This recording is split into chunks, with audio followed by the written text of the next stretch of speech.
Padur ISPRL pipe line ಅಳವಡಿಸುವ ಸಂದರ್ಭ ಬಂಡೆ ಸ್ಫೋಟದಿಂದ ಹಾನಿಗೊಳಗಾದ ಕುಟುಂಬಗಳಿಗೆ ಪರಿಹಾರ ವಿತರಣಾ ಕಾರ್ಯಕ್ರಮವು ಕಳತ್ತೂರು ಕುಶಲಶೇಖರ ಶೆಟ್ಟಿ ಸಭಾಭವನದಲ್ಲಿ ನಡೆಯಿತು.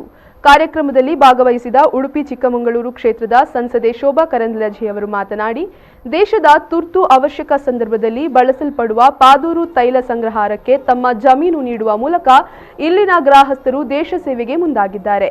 ಇವರ ಈ ಕಾರ್ಯ ನಿಜಕ್ಕೂ ಶ್ಲಾಘನೀಯ ಎಂದರು. ದೇಶದ ಅತ್ಯಂತ ಪ್ರತಿಷ್ಠಿತ ಸ್ಟ್ರಾಟಜಿಕ್ ಕ್ರೂಡ್ ಆಯಿಲ್ ಸಂಗ್ರಹಾಗಾರ ನಮ್ಮ ಪಾದೂರಲ್ಲಿ ಇದೆ. ಯುದ್ಧದಲ್ಲಿ ಭಾಗವಹಿಸುವಂತ ಅವಕಾಶ ನಮ್ಗೆ ಇಲ್ಲದಿದ್ರೂ ಕೂಡ ನಮ್ಮ ಪಾದೂರು, ನಮ್ಮ ಉಡುಪಿ ಯುದ್ಧದ ಸಂದರ್ಭದಲ್ಲಿ, ದೇಶದ ತುರ್ತು ಪರಿಸ್ಥಿತಿಯ ಸಂದರ್ಭದಲ್ಲಿ ದೇಶಕ್ಕೆ ತೈಲವನ್ನ ಪೂರೈಕೆ ಮಾಡುವಂತ ಒಂದು ಒಳ್ಳೆಯ ಜಾಗವನ್ನ ನಾವು ಕೊಟ್ಟಿದ್ದೀವಿ ಅನ್ನುವಂತ ಹೆಮ್ಮೆ ಇವತ್ತು ನಮ್ಮೆಲ್ಲರಿಗೂ ಇದೆ ಅನ್ನುವಂತ ಜನ ನೀವೆಲ್ಲರೂ ಕೂತಿದ್ದೀರ.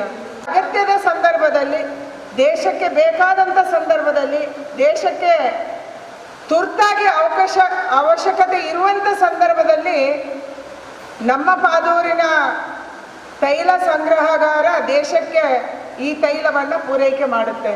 ಅಥವಾ ಸೌತ್ ಇಂಡಿಯಾದಲ್ಲಿ ಸಂಶೋಧನೆ ಮಾಡಿರುವಂತ ಸಂದರ್ಭದಲ್ಲಿ ನಮ್ಮ ಪಾದೂರು ಅಂತ ಒಂದು ತೈಲ ಸಂಗ್ರಹಾಗಾರಕ್ಕೆ ಯೋಗ್ಯ ಅನ್ನೋದು ಗೊತ್ತಾದ ಮೇಲೆ ಇಲ್ಲಿ ಈ ಒಂದು ಸಂಗ್ರಹಾಗಾರವನ್ನ ಕೇಂದ್ರ ಸರ್ಕಾರ ನಿರ್ಮಾಣ ಮಾಡಿದೆ. ಬಂದಿದ್ದು ಈ ಸಂದರ್ಭ ಪಾದೂರು ಕಳತ್ತೂರು ಗ್ರಾಮದ ಒಟ್ಟು 120 ಮನೆಗಳಿಗೆ ರೂಪಾಯಿ 1.28 ಕೋಟಿ ಪರಿಹಾರ ವಿತರಿಸಲಾಯಿತು.